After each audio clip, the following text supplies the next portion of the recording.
आयोजन के संयोजक, पूर्व में रहे मंत्री और आज चौधरी देवीलाल जी की नीतियों में अपना विश्वास व्यक्त करते हुए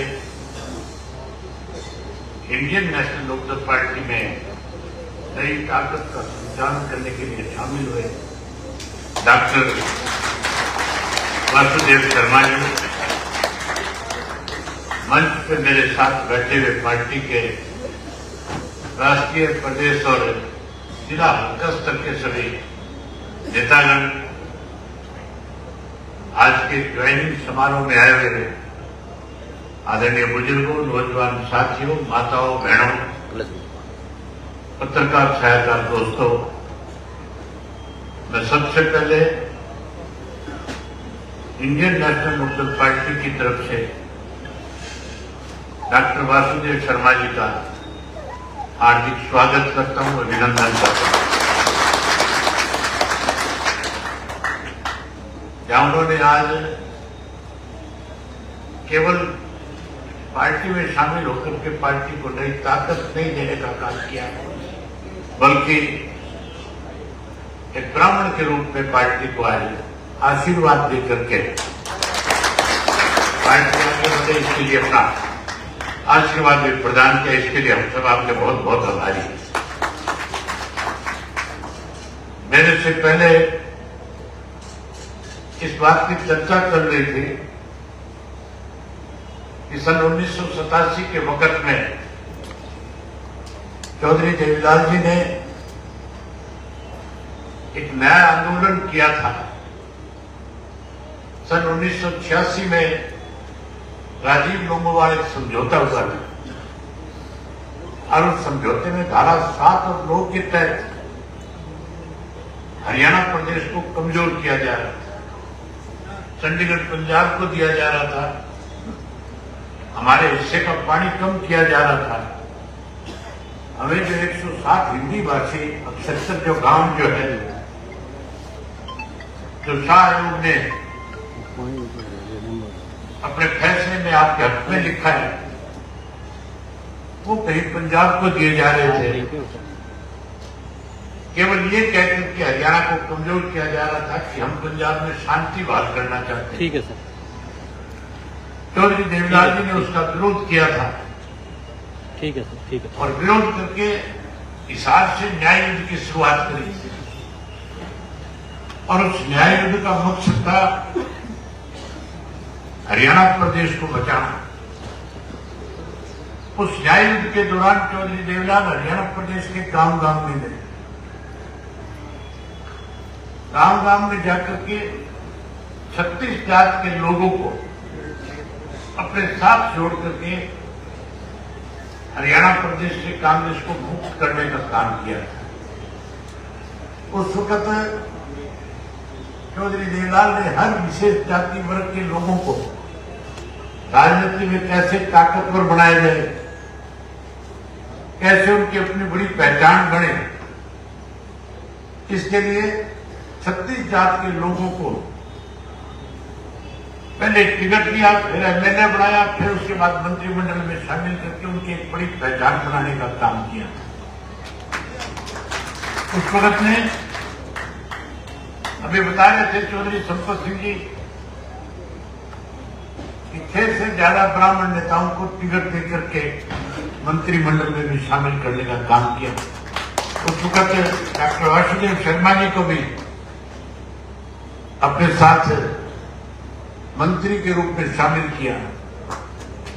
मैं आपको एक विश्वास और भरोसा दिलाना चाहता हूं, हम चौधरी देवीलाल जी की नीतियों को लेकर के आगे बढ़ने वाले लोग हैं। आज हरियाणा प्रदेश को जात पात, धर्म और मजहब के नाम पे बांटा जा रहा है। आज की जो मौजूदा सरकार है, वो सरकार विकास में विश्वास न करके, लोगों को बांट करके, लोगों को लड़ा करके, धर्म और जात के नाम पे आपसी विवाद खड़े करके सत्ता में बना रहना चाहती है। हमारी सोच है कि फिर से वो हरियाणा बने जिसका सपना चौधरी देवीलाल ने संजोया था। हम फिर से छत्तीसगढ़ के साथियों को इंडियन नेशनल लोकदल पार्टी में शामिल करके चौधरी देवीलाल जी की नीतियों को आगे बढ़ाना चाहते हैं। आज डॉक्टर वासुदेव शर्मा जी ने जिस तरह से आशीर्वाद दिया, ब्राह्मण समाज की तरफ से मंत्रों का उच्चारण करके जो आशीर्वाद दिया गया, मैं उसके लिए आपका बहुत बहुत आभार व्यक्त करता हूं और आपको विश्वास दिलाता हूं, जैसे चौधरी देवीलाल जी ने आपको सम्मान दिया था, हम की उनकी नीतियों को आगे बढ़ा करके उसी तरह से आपका मान सम्मान बढ़ाने का काम करें। मेरे से पहले प्रदेश के किस किस्म के हालात है, इस बारे में सारी बातें आपके सामने बहुत विस्तार से की गई। मैं उन बातों को दोहराना नहीं चाहता। आज साथियों, भ्रष्टाचार चरम सीमा पे है। आज कानून व्यवस्था खत्म हो चुकी है।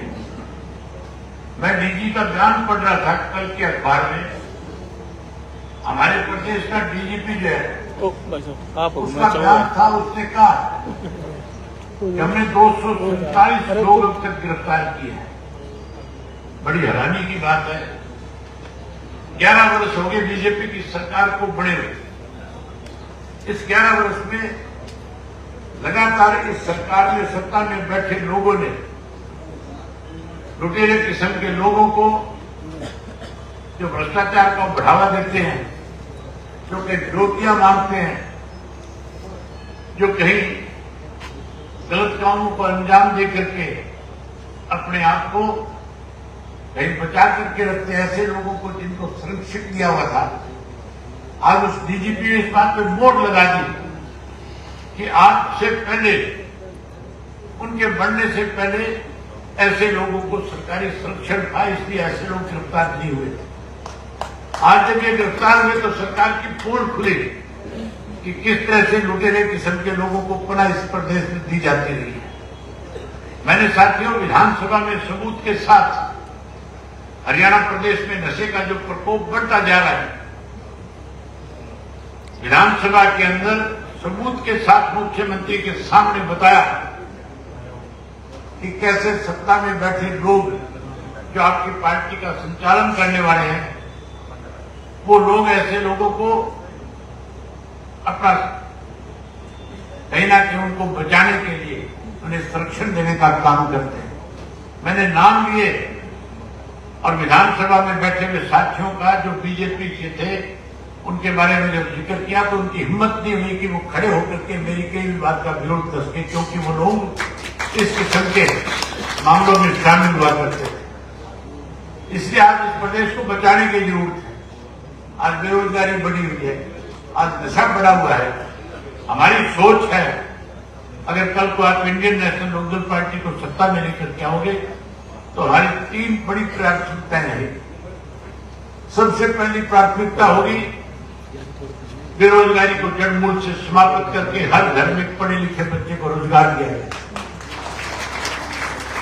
यहां रोजगार दे करके हम हरियाणा प्रदेश के नौजवान को पलायन करने से बचाने का काम करेंगे। वहीं उसके साथ साथ ये बदमाश किस्म के लोग जो आज हरियाणा प्रदेश को बदनाम कर रहे हैं पूरे देश और दुनिया में, आपकी सरकार बनने के बाद बदमाश नाम की चीज हरियाणा प्रदेश में कहीं देखने को भी नहीं मिली। इसी तरीके से साथियों, आज हरियाणा प्रदेश के अंदर नशा जो है वो बहुत ज्यादा है। हम इस नशे को भी समाप्त करके हमारी युवा पीढ़ी को बचाने का काम करें। ये हमारी 3 बड़ी प्राथमिकताएं रहेगी। इसके लिए आपसे आग्रह करने के लिए आया हूं, आपसे निवेदन करता हूं कि जिस तरह से आज आपने आशीर्वाद दिया, पंडित जी ने जैसे आपसे आह्वान किया कि जब तक चौधरी देवीलाल की नीतियों की सरकार नहीं बढ़ेगी तब तक हम पैर में जुत्ती नहीं डालेंगे, लगातार संघर्ष करेंगे, लगातार आगे बढ़ने का काम करेंगे। मैं उम्मीद करूंगा कि आप लोगों में जाकर के जागृति पैदा करने का काम करो।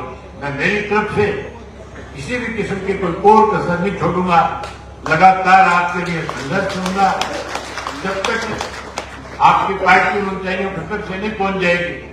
दिन रात एक करके लोगों के बीच में जाकर के जहां कांग्रेस पार्टी की पोल खोलेंगे, वहीं भारतीय जनता पार्टी का भी असली जो चेहरा है, जो भारतीय जनता पार्टी की सोच है, उसके बारे में लोगों के बीच में उनकी पोल खोलने का काम करें।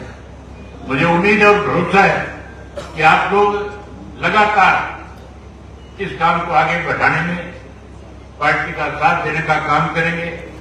इसी उम्मीद और भरोसे के साथ आपका आभार व्यक्त करता हूं। जिन साथियों ने आज इंडियन नेशनल लोकदल पार्टी शामिल हुए थे, जो आप पार्टी छोड़ करके आए, जो कांग्रेस पार्टी छोड़ करके आए, उन सबका भी बहुत बहुत स्वागत और अभिनंदन करता हूं। और एक बार फिर डॉक्टर वासुदेव शर्मा जी का इस बात के लिए अभिनंदन भी करता हूं और आभार व्यक्त करता हूं कि आपने